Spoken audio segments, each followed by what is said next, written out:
നമസ്കാരം. ഇത് നമ്മൾ സംസാരിക്കുന്നത് ഒ പിയിൽ പല പേഷ്യൻസ് നമ്മുടെയൊക്കെ വന്ന് കംപ്ലയിൻറ്റ് ചെയ്യുന്നൊരു കാര്യത്തെക്കുറിച്ചാണ്. ഡോക്ടർ, എനിക്ക് ഭയങ്കര ക്ഷീണമാണ്, അല്ലെങ്കിൽ ഫറ്റീഗാണെന്നവർ പറയും. എന്താണ് ഈ ക്ഷീണം? ക്ഷീണത്തിന് രണ്ട് തലങ്ങളുണ്ട്.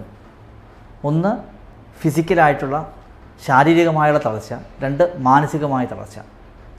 പലപ്പോഴും ആൾക്കാർക്കത് മനസ്സിലാകാറില്ല. അതാണ് സത്യം. ഫിസിക്കലായിട്ടുള്ള തളർച്ചയുടെ ലക്ഷണം എന്താണെന്ന് വെച്ച് കഴിഞ്ഞാൽ, നമ്മൾ ജോലി ചെയ്തുകൊണ്ടിരിക്കുകയാണ്. ഫോർ എക്സാമ്പിൾ, ചിലർ അടുക്കളയിൽ പോയി ഒരു ചായ ഇട്ട് കഴിയുമ്പോൾ തന്നെ വയ്യ, ക്ഷീണമായി. ചിലർ 100 മീറ്റർ നടന്ന് ബസ് സ്റ്റോപ്പ് വരെ പോകുമ്പോൾ തന്നെ ക്ഷീണമായി, അവിടെ ഇരിക്കണം. പിന്നെ അവർക്ക് മെൻ്റൽ എക്സ്പോഷർ എന്ന് വെച്ച് കഴിഞ്ഞാൽ, നമ്മൾ പഠിച്ചുകൊണ്ടിരിക്കുകയാണ്. പണ്ട് ഒരു നോവലൊക്കെ എടുത്തു കഴിഞ്ഞാൽ ഒരു 3 ദിവസം കൊണ്ട് വായിച്ചു തീർക്കാൻ പറ്റിയത് ഒരു ദിവസം 50 പേജ് 60 പേജൊക്കെ വായിക്കാമായിരുന്നു. ഇപ്പോൾ ഒരു 10 പേജ് 5 പേജ് പോലും വായിക്കാൻ പറ്റുന്നില്ല. പേപ്പർ എടുത്ത് വായിച്ച് ഒരു ഫ്രണ്ട് പേജ് കഴിയുമ്പോൾ തന്നെ ക്ഷീണിച്ച് നമ്മൾ പോകുന്നു. പുതിയ കാര്യങ്ങൾ നമുക്ക് പഠിക്കാൻ പറ്റുന്നില്ല. പണ്ട് നന്നായിട്ട് ചെയ്തുകൊണ്ടിരുന്ന എന്ത് ആക്ടിവിറ്റി, ഫിസിക്കലായിട്ടാണ്, ശാരീരികമായിട്ടും മാനസികമായിട്ടും നേരത്തെ വളരെ എളുപ്പത്തിൽ ചെയ്തുകൊണ്ടിരുന്നൊരു കാര്യം ഇപ്പോൾ ചെയ്യാൻ ബുദ്ധിമുട്ട് വരുന്നു എന്നുള്ളതിനെയാണ് ഫറ്റീഗ് എന്ന് വിളിക്കുന്നത്. ഈ ക്ഷീണത്തിന് പല കാര്യങ്ങളും, പല കാരണങ്ങളുണ്ട്. അത് വാതരോഗത്തിൽ ക്ഷീണം ഉണ്ടാക്കുന്ന കാര്യത്തെക്കുറിച്ച് നമുക്കിപ്പോൾ സംസാരിക്കാം. അപ്പോൾ ആർത്രൈറ്റിസ് രോഗികളിൽ നമ്മൾ നോക്കുമ്പോൾ ഏകദേശം 50% ആളുകൾക്കെങ്കിലും ക്ഷീണമുണ്ട്. നേരത്തെ ഉള്ള അത്രയും ഒരു എനർജി ലെവലില്ല, ആ ഒരു ഊർജ്ജമില്ല എന്ന് പറയുന്ന പല ആളുകളുമുണ്ട്. അതിന് പല കാരണങ്ങളാണ്. ഒന്ന്, പ്രധാനപ്പെട്ട കാരണം നമ്മുടെ ശരീരത്തിൽ ഇൻഫ്ലമേഷൻ വരുമ്പോഴാണല്ലോ ആർത്രൈറ്റിസിൽ ഉണ്ടാകുന്നത്. ഇൻഫ്ലമേഷനാണ് ശരീരത്തിൽ ഏറ്റവും കൂടുതലായിട്ട് ഉണ്ടാകുന്നത്. അപ്പോൾ ഇൻഫ്ലമേഷൻ ഉണ്ടാകുമ്പോൾ, ആ നീർക്കെട്ടുണ്ടാകുമ്പോൾ ശരീരത്തിലെ ഊർജ്ജം, ഇൻഫ്ലമേഷൻ, സൈറ്റോകൈൻസ് എല്ലാം ഒരു ഫറ്റീഗ് ഉണ്ടാക്കും, അല്ലെങ്കിൽ ക്ഷീണം ഉണ്ടാക്കും. ഇന്റർലൂക്കിൻ 1, ഇന്റർലൂക്കിൻ 6 തുടങ്ങിയ തന്മാത്രകൾ, സൈറ്റോകൈൻസ് ക്ഷീണത്തിന് കാരണമാകും. രണ്ടാമത്തെ കാര്യം പെയിൻ. ഒരാൾക്കൊരു വേദനയുള്ളപ്പോൾ എപ്പോഴും ഒരു ഫറ്റീഗ് കാണും. കാരണം വേദനയോടെയാണ് നമ്മൾ നടക്കുന്നതെങ്കിൽ നമ്മൾ ആയാസപ്പെട്ടാണ് നടക്കുന്നത്. അല്ലെങ്കിൽ വേദനയോടെയാണ് ഒരു ജോലി ചെയ്യുന്നതെങ്കിൽ വേദന എന്ന് പറയുന്നത് നമ്മുടെ ബ്രെയിനിന് കൊടുക്കുന്ന നെഗറ്റീവ് സിഗ്നലാണ്. അപ്പോൾ ബ്രെയിൻ പണ്ട് വർക്ക് ചെയ്ത പോലെ വളരെ നന്നായിട്ട് വർക്ക് ചെയ്യാൻ സാധിക്കില്ല. അതുപോലെ ശരീരത്തിൽ ഇൻഫ്ലമേഷൻ ഉള്ളപ്പോൾ ബ്രെയിൻ നന്നായിട്ട് വർക്ക് ചെയ്യാൻ സാധിക്കില്ല. അപ്പോൾ മെൻ്റലി ആണെങ്കിലും ഫിസിക്കലി ആണെങ്കിലും വേദനയുള്ളത് കൊണ്ടും ഒരു ക്ഷീണം ഉണ്ടാകാം. വേദനയുള്ളത് കൊണ്ട് അവർക്ക് പണ്ട് പെർഫോം ചെയ്തിരുന്ന ആക്ടിവിറ്റി അതേ രീതിയിൽ പെർഫോം ചെയ്യാൻ ബുദ്ധിമുട്ട് വരാം.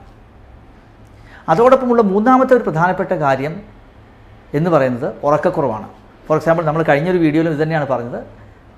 പെയിനുള്ള സമയത്ത് ആളുകൾക്ക് ഉറങ്ങാൻ ഭയങ്കര ബുദ്ധിമുട്ടാണ്. ഉറക്കം ശരിയായാലും എന്ത് പറ്റും? നമ്മുടെ ശരീരത്തിൽ റിലാക്സ് ചെയ്യാൻ പറ്റില്ല. റിലാക്സ് ചെയ്യാൻ പറ്റിയില്ലെങ്കിൽ എന്ത് സംഭവിക്കും? പലപ്പോഴും അടുത്ത ദിവസം ഊർജ്ജം കുറവായിരിക്കും. അവർക്ക് ഫിസിക്കലി ആണെങ്കിലും മെൻ്റലി ആണെങ്കിലും അവർക്ക് കാര്യങ്ങൾ ചെയ്യാനായിട്ട് ബുദ്ധിമുട്ടുണ്ടാകുകയും ചെയ്യും. അപ്പോൾ അത് ക്ഷീണമായിട്ട് അനുഭവപ്പെടും. അപ്പോൾ ഒന്ന് പെയിൻ കൊണ്ടുണ്ടാകാം, 2 നീർക്കെട്ട് കൊണ്ടുണ്ടാകാൻ ക്ഷീണം, 3 ഈ പെയിനും നീർക്കെട്ടും കൊണ്ട് ഉറക്കം ശരിയാകാത്തത് കൊണ്ടും അടുത്ത ദിവസത്ത് വളരെ കുറവ് ഊർജ്ജമുള്ളതുപോലെ ഊർജ്ജസ്വലത വളരെയധികം കുറഞ്ഞ രീതിയിലും അനുഭവപ്പെടാം. പിന്നെയുള്ളൊരു പ്രധാനപ്പെട്ട കാര്യം നമുക്കറിയാം, ആർത്രൈറ്റിസിൽ നമ്മൾ സംസാരിക്കാനുള്ളൊരു ടോപ്പിക്കാണ്, ഇതൊരു സംസാരിക്കാത്തൊരു ടോപ്പിക്കാണ് ആർത്രൈറ്റിസിലുള്ള വിഷാദം. ഫോർ എക്സാമ്പിൾ, ഇൻഫ്ലമേഷൻ, അതായത് നമ്മുടെ വാതരോഗികളിൽ വേദനയുള്ള സമയത്തും അസുഖം കൂടിയിരിക്കുന്ന സമയത്തും ഒരു നല്ല ശതമാനം ആളുകൾക്ക്, 40 മുതൽ 50% ആളുകൾക്ക് വിഷാദം കാണും. കുറച്ച് രീതിയിൽ ഡിപ്രഷനോ ആങ്സൈറ്റിയോ ഒക്കെ കാണും. അപ്പോൾ ഈ ഡിപ്രഷനും ആങ്സൈറ്റിയുള്ള ആളുകൾക്ക് അതുമൂലവും ആളുകൾക്ക് പഴയ രീതിയിൽ ഊർജ്ജമില്ല, പഴയ വർക്ക് ചെയ്യുന്ന പോലെ ചെയ്യാൻ പറ്റുന്നില്ല എന്നുള്ളത് അവർക്കും തോന്നാം. അതോടൊപ്പം തന്നെ ചില മരുന്നുകൾ, ഫോർ എക്സാമ്പിൾ നമ്മൾ ആർത്രൈറ്റിസിന് യൂസ് ചെയ്യുന്ന ചില മരുന്നുകൾക്ക് ചെറിയ രീതിയിൽ ഒരു ടയർഡ്നെസ് ഉണ്ടാകാനുള്ള സാധ്യതയുണ്ട്. അത് പ്രധാനപ്പെട്ട മരുന്ന് ലെഫ്ലൂണമൈഡ് എന്ന മരുന്നാണ്. സാധാരണ റുമറ്റോയ്ഡ് ആർത്രൈറ്റിസിലേക്ക് യൂസ് ചെയ്യുന്ന ലെഫ്ലൂണമൈഡ് എന്ന് പറയുന്ന മരുന്നിനാണ് കുറച്ചൊരു വളരെ ചെറിയ 10% ആളുകളിൽ ഒരു ചെറിയ ക്ഷീണം ഉണ്ടാകുക. അല്ലെങ്കിൽ മെത്തോട്രെക്സേറ്റ് ശനിയാഴ്ച കഴിച്ചു കഴിഞ്ഞാൽ ശനിയാഴ്ച ദിവസം ക്ഷീണം അനുഭവപ്പെടാം. അതേസമയം ഫൈബ്രോമയാൾജിക്ക് യൂസ് ചെയ്യുന്ന, പെയിനിന് യൂസ് ചെയ്യുന്ന, ഫൈബ്രോമയാൾജിയിൽ യൂസ് ചെയ്യുന്ന, അത് ന്യൂറോപ്പതി, നമുക്കറിയാം ഞരമ്പുകളുടെ ട്രീറ്റ് ചെയ്യുന്ന അസുഖമാണ്. ഞരമ്പുകളുടെ ഒരു ഫംഗ്ഷനിൽ ഉണ്ടാകുന്ന ഡിഫറൻസ് കൊണ്ടാണ് ഫൈബ്രോമയാൾജി ഉണ്ടാകുന്നത്. ഫൈബ്രോമയാൾജിക്ക് യൂസ് ചെയ്യുന്ന പ്രിഗബാലിൻ പോലെയുള്ള മരുന്നുകൾക്കും ഈ ക്ഷീണം ഉണ്ടാകാം. അപ്പോൾ മരുന്നുകൾ കൊണ്ടും ക്ഷീണം ഉണ്ടാകാം. ഇത് അസുഖം സംബന്ധിച്ചിട്ടുള്ള കാര്യങ്ങളാണ്, അസുഖമായിട്ട് വളരെ ബന്ധപ്പെട്ടുള്ള കാര്യങ്ങളാണ്.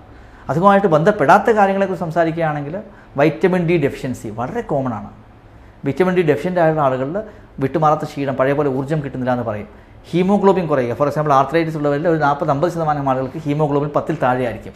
അപ്പോൾ ഹീമോഗ്ലോബിൻ 10-ൽ താഴെ ആയിക്കഴിഞ്ഞാൽ ഡെഫിനറ്റ്ലി അവർക്കും ക്ഷീണം അനുഭവപ്പെടാം.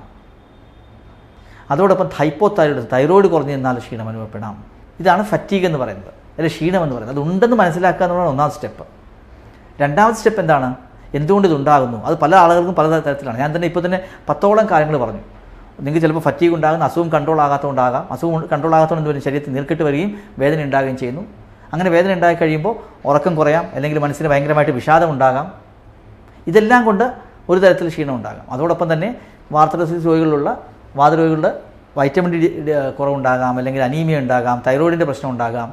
ഇങ്ങനെയുള്ള പല പ്രശ്നം കൊണ്ടും ക്ഷീണം ഉണ്ടാകാം. പക്ഷേ ഒന്നാമത്തെ സ്റ്റെപ്പ് നിങ്ങൾക്ക് ക്ഷീണമുണ്ട് എന്ന് മനസ്സിലാക്കുക. 2, അത് നിങ്ങൾ ഡോക്ടറോട് കമ്മ്യൂണിക്കേറ്റ് ചെയ്യുക. ഇപ്പം അതിൻ്റെ സ്കോറിംഗ് സിസ്റ്റംസ് ഒക്കെ അവൈലബിൾ ആണ്. അപ്പോൾ നിങ്ങൾക്ക് എത്ര 100 എത്ര ക്ഷീണം ഉണ്ട് എന്നൊക്കെ നമുക്ക് കൃത്യമായിട്ട് മെഷർ ചെയ്യാൻ പറ്റും. ഫാക്ടി ഫെത്ത് എന്ന് പറയുന്ന സ്കോറിംഗ് ആണ് യൂസ് ചെയ്യുന്നത്. അത് യൂസ് ചെയ്ത് നമുക്ക് എത്ര ക്ഷീണം ഉണ്ടെന്ന് നമുക്ക് മനസ്സിലാകും.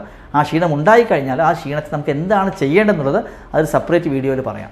പക്ഷേ ഒരു കാര്യം മനസ്സിലാക്കുക, ഈ ക്ഷീണമുണ്ടെന്ന് മനസ്സിലാക്കി കഴിഞ്ഞാൽ തന്നെ നമുക്കൊരു തരത്തിൽ അതിന് ഒരു ഫസ്റ്റ് സ്റ്റെപ്പ് കഴിഞ്ഞു. പിന്നെ അതിൻ്റെ കോസ് നമുക്ക് ഇവാലുവേറ്റ് ചെയ്ത് അതിനുശേഷം എന്താണ് അതിന് ചെയ്യാൻ സാധിക്കുക എന്നുള്ളത് നമുക്ക് അടുത്ത വീഡിയോയിൽ പറയാം.